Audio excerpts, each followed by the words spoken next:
Sejam muito bem-vindos, pessoal, a mais um vídeo. Agradeço mais uma vez vocês por estarem aí novamente para trocar uma ideia e bater esse papo com a gente. E ó, o vídeo de hoje nós temos muitos assuntos para falar. Então, para deixar o vídeo mais dinâmico, eu vou sintetizar tudo isso. Obviamente, vou colocar também ali a minha opinião. A gente vai fazer a nossa resenha. Vamos tentar deixar o vídeo mais rápido e mais dinâmico para que também não fique uma coisa maçante e cansativa, beleza? Galera, não deixa de apoiar o nosso segundo canal, que é o Oz Ideia. Voltei a movimentar lá, vou colocar mais vídeo lá no Oz Ideia. Então acessa lá o Oz Ideia com H, Oz Ideia e com Z. E eu tenho certeza que você vai gostar também. É um canal mais voltado para reacts, com assuntos de futebol também. Então você vai poder curtir um pouquinho mais aí do universo esportivo. Beleza? É o seguinte, informação vinda lá do Rio de Janeiro. De acordo com a Sport TV News, a Joana de Assis, ela falou que o Botafogo está com algumas pendências financeiras com alguns atletas. E isso tem gerado a insatisfação de jogadores e empresários dentro dos bastidores do Botafogo. Além disso, em uma nota interna, os gestores do Botafogo prometeram resolver essas pendências até o dia 17 de janeiro. São pendências em relação a pagamento de bônus, de premiações, também direitos de imagem, etc e etc. Só que os jogadores eles não estão aceitando o prazo para quitação. E eles querem o pagamento dessas pendências no dia 13 de janeiro, que é um dia antes da reapresentação. Aí eu pergunto pra você uma coisa. Qual que é o intuito dos caras exigirem o pagamento dessas pendências um dia antes de se reapresentarem no centro de treinamento do Botafogo? É fazer uma pressãozinha ali, vocês concordam comigo? Que os caras estão... a gente vai te pagar no dia 17. Não, eu não quero. Eu quero no dia 13, antes da minha reapresentação. E aí fica subentendido se não, eu... Tá ligado? A questão, meus amigos, é que é o seguinte. O próprio John Textor, ele falou que o Botafogo iria ter que ajudar a família Eagle Football com outros clubes que fazem parte do mesmo grupo. Você lembra que nós conversamos sobre isso aqui. Pelo visto, essa ajuda, essa contribuição, ela está acontecendo. Pelo visto, ela está acontecendo. Agora, existe também o copo meio cheio nessa história. Isso porque o John Textor está fazendo uma rodada de investimentos com a Eagle Football.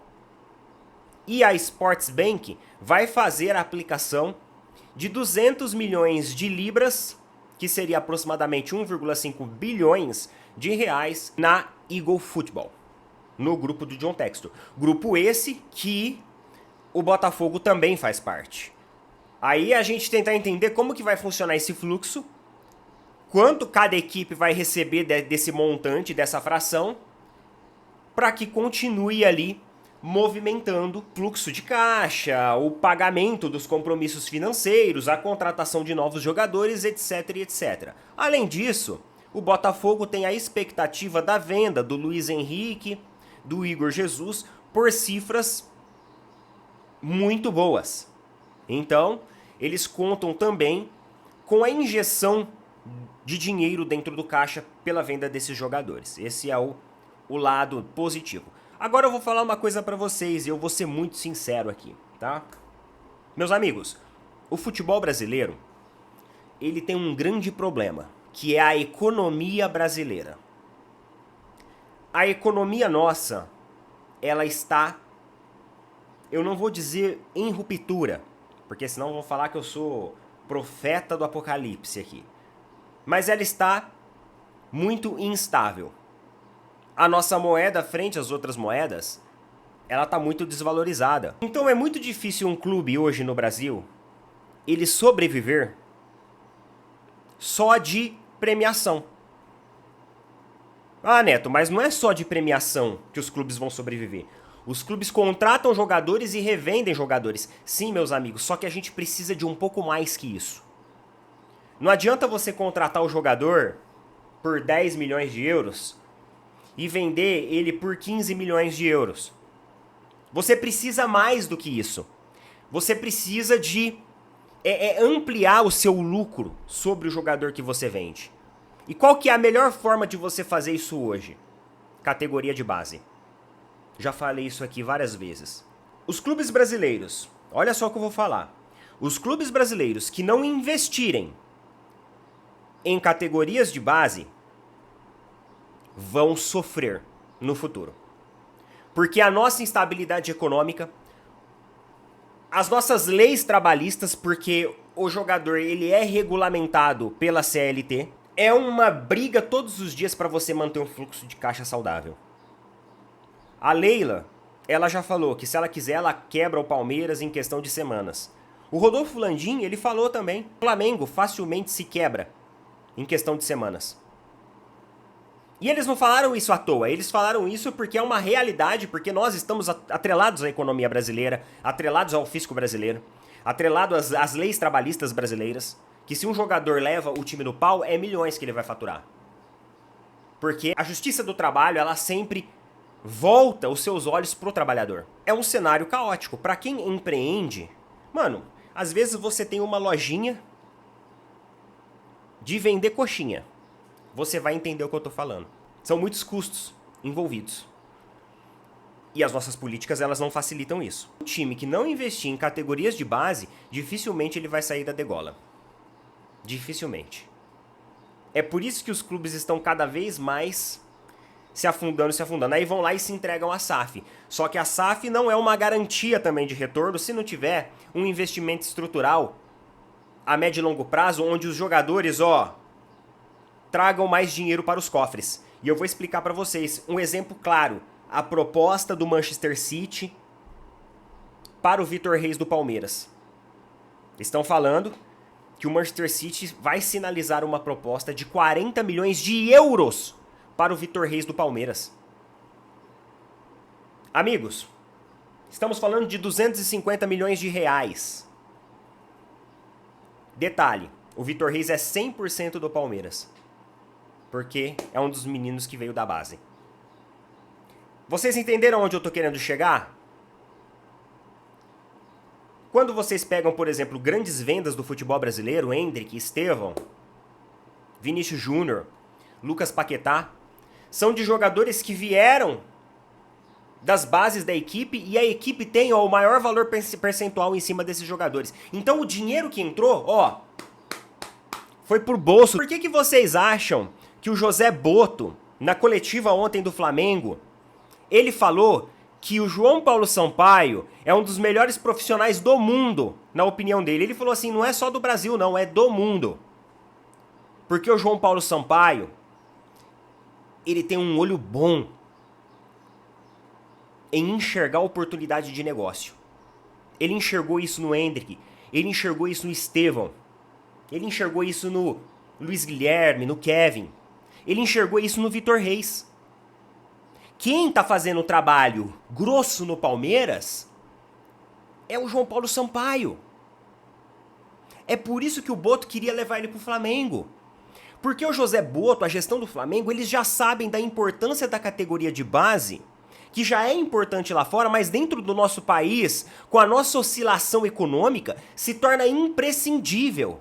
Então você ter um cara que coordene isso, que tenha um bom olhar e que saiba trabalhar o nome desses garotos para o mercado internacional, você tem uma possibilidade enorme, é um mar de possibilidades para você explorar. O Vitor Reis ficou uma temporada só no time titular do Palmeiras. Vocês acham que realmente o Manchester City olhou o Vitor Reis por causa da temporada que ele fez no Palmeiras, sendo que o Palmeiras não conquistou nenhum grande título relevante? Lógico que não. Isso aconteceu por causa do trabalho que já vem da base. Assim como o Endrick, assim como o Estevão, que foram jogadores que subiram para o profissional já vendidos. Então, para aqueles que falam assim, você fala mal da gestão da Leila, mas olha só as propostas pelos jogadores do Palmeiras. Não é a Leila que fez isso, meus amigos. É por isso que a Leila fez o João Paulo Sampaio jurar de pé junto que ele vai ficar até o fim da gestão dela, porque ela sabe que a galinha dos ovos de ouro, ou melhor, o galo dos ovos de ouro, está lá. É por isso que ele sofre assédio de outras equipes. Agora, se o Botafogo quiser ter uma equipe de fluxo saudável, vai ter que investir categoria de base. Palmeiras vai ter que investir, continuar investindo na categoria de base. Flamengo vai ter que continuar investindo na categoria de base. São Paulo vai ter que voltar a investir na categoria de base. O São Paulo era um time que fazia isso muito bem. Se perdeu ao longo das décadas e não fez mais e caiu. Por que caiu? Por causa disso também. Ah, estádio dá dinheiro, premiação dá dinheiro, mas categoria de base, 250 milhões no caixa por 100% do atleta. Meu amigo, a categoria de base que faz isso. Quanto que o Palmeiras gastou com o Vitor Reis? O mínimo possível.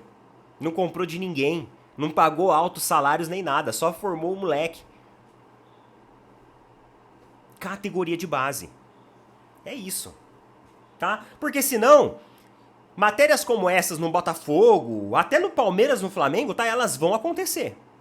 Elas vão acontecer. A gente não pode deixar que a nossa economia movimente por si só.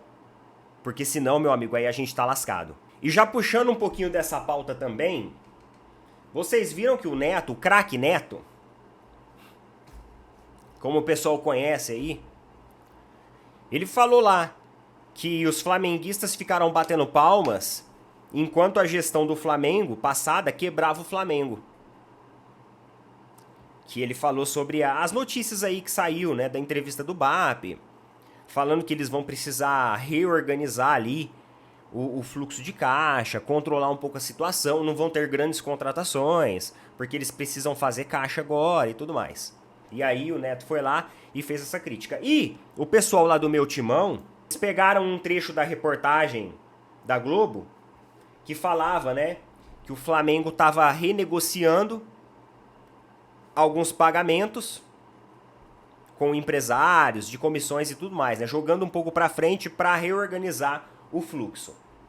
Que o início da era BAP é um início marcado por redução de custos e busca por receitas. E aí os caras comentaram, ó, o Flamengo anuncia renegociação com seus credores e ninguém fala nada. O Corinthians faz o mesmo e vira crise. KKKKK. Será que nossa imprensa é tendenciosa ou não? Ainda eles colocaram, né? Flamengo e Globo. Meio que indicando que o Flamengo e a Globo estão juntos nisso daí. Agora, queridos, hoje, quando a gente abre o portal da Globo.com, você vê a seguinte notícia. Empresário Giuliano Bertolucci cobra 78 milhões do Corinthians na justiça. Ó, a gente move 5 processos contra o clube. O empresário, um dos maiores agentes de jogadores de futebol do mundo, ingressou com 5 processos contra o Corinthians na justiça, que totalizam 78 milhões. Cada fração desses 78 milhões é de um jogador diferente. O empresário entrou contra o Corinthians na justiça. Atraso de salários, processos de empresários. É isso que significa um time que vive uma situação ruim no mercado. O pessoal tá falando aí que o Flamengo quebrou, tudo mais. Sabe o que tá aparecendo? Tá aparecendo lá no ano passado. Ano passado o Palmeiras teve um problema com o fluxo de caixa. O Palmeiras precisou reorganizar o seu fluxo de caixa. Porque ele estava tendo alguns déficits. A gente inclusive na época comentou aqui no canal. Só que isso, pessoal, foi reorganizado, foi reestruturado na questão contábil e foi resolvido. Você não viu o Palmeiras com processos na justiça devendo para empresário, para jogador. Você não viu cobranças de empresas terceirizadas. Você não viu dívidas não sendo pagas. Saiu até algumas notícias, né? Ah, o Palmeiras está devendo a parcela lá. A gente veio aqui e mostrou, mas depois o Palmeiras já sinalizou, pagou e resolveu a situação. Você reestruturar o seu fluxo de caixa é o início de gestão como outro qualquer. A gente teve as eleições, não teve? Municipais? Então, o prefeito aqui da cidade, ele começou a organizar o fluxo de caixa para o governo dele. Então ele pegou o fluxo de caixa passado, já está fazendo algumas reduções, economizar aqui e ali, para poder ter um montante financeiro até para que ele possa fazer as movimentações dele. Então isso é natural, isso em qualquer gestão vai acontecer. Até porque houve uma mudança na linha de pensamento. Eu acho que vocês viram pela coletiva do José Boto ontem, eu assisti uns trechos dela, que a linha de pensamento do Flamengo agora vai ser diferente da linha passada. É natural que exista essa reorganização. Agora, você não vê jogadores com salários atrasados, você não vê empresários cobrando na justiça, nem com o Palmeiras e nem com o Flamengo isso. Tem que pensar muito bem para dizer que as equipes estão quebradas. Não estão quebradas, pelo amor de Deus. Ah, elas podem vir a ficarem quebradas? Sim, se passar por gestões amadoras, irresponsáveis financeiramente, é claro. Qualquer coisa que você colocar uma gestão irresponsável e não tiver o rigor, você pode quebrar. Inclusive até mesmo os nossos próprios recursos, porque senão a gente sempre está endividado e a gente sempre está quebrado. Eu não acredito que o Flamengo esteja quebrado. E por falar em questão de patrocínio, o Flamengo aprovou 3 novos patrocínios que vão garantir mais 20 milhões todos os anos no caixa. Assim como o Palmeiras também já anunciou um novo patrocinador, dessa vez para as mangas das camisas, que é a Sil. A Sil é a nova patrocinadora do Palmeiras e vai garantir, pelo que eu vi no canal do Facincani ontem, ele não tinha esse valor exato ainda, mas ele falou que é de 13 a 15 milhões. Espera-se que o contrato seja efetivado por temporada. Das mangas, tá? Ainda tem as omoplatas, tem a parte das costas, enfim, tem várias outras áreas para serem exploradas também, inclusive aqui a parte central, onde fica o Avante. O Palmeiras estuda também negociar essa parte central aqui. Então o Palmeiras quer aproveitar o máximo das áreas da camisa agora para fazer dinheiro. Porque é aquilo que eu falei para vocês, a nossa economia ela vive um momento crítico e é necessário fazer dinheiro. E esse posicionamento que você vê aí, ó, da gestão do Flamengo, do Palmeiras agora, que vai encher de patrocinador a camisa, se dá por conta disso também. Se dá por conta disso também. É preciso estar atento a situações como essas. E por falar em situação financeira, vocês sabem que o Inter também vive uma situação financeira complicada. Inclusive, tem 3 parcelas atrasadas do Thiago Maia pro Flamengo. E agora os caras não vão conseguir mais dar o jeitinho brasileiro, aquele jeitinho brasileiro, sabe? De vender o jogador pro Santos, já que a negociação ali declinou. Então olha só o que um dirigente do Internacional respondeu ao jornalista Vender Casagrande. Essa informação aqui é lá do canal Paparazzo Rubro Negro, tá? Olha só, o jornalista Vender Casagrande procurou um dirigente do Internacional para perguntar como o clube planeja quitar a dívida com o Flamengo. Mas foi respondido com ironia. Abre aspas, com dinheiro. Fecha aspas. Foi isso que o dirigente do Inter respondeu para o jornalista quando foi questionado. Agora, meus amigos, existe profissionalismo em gestões como essas? O que nós conversamos desde o começo do vídeo até agora? Tudo que nós conversamos, da oscilação econômica, do investimento nas estruturas de base, das dívidas, do fluxo de caixa, da organização financeira, tudo que nós conversamos é a respeito de profissionais. Atitudes profissionais para fazer com que o nosso futebol melhor se estruture, seja mais forte, tenha melhores projeções nacionais e internacionais e que os clubes estejam financeiramente sempre saudáveis e sempre no verde, para que consigam ser mais competitivos. Agora, uma resposta dessa, com dinheiro, é uma resposta de um profissional que se preze? É uma resposta profissional essa?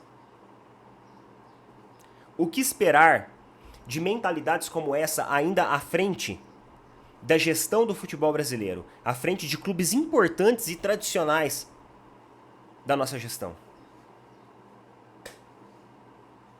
Então nós não podemos reclamar de gestões responsáveis que às vezes seguram um pouco a situação. Porque às vezes é necessário segurar um pouco a situação. melhor do que amadorismo e situações como essas. Tá bom? Coloca nas opiniões aí o que vocês acham a respeito disso. Tamo junto, valeu, falou, até mais.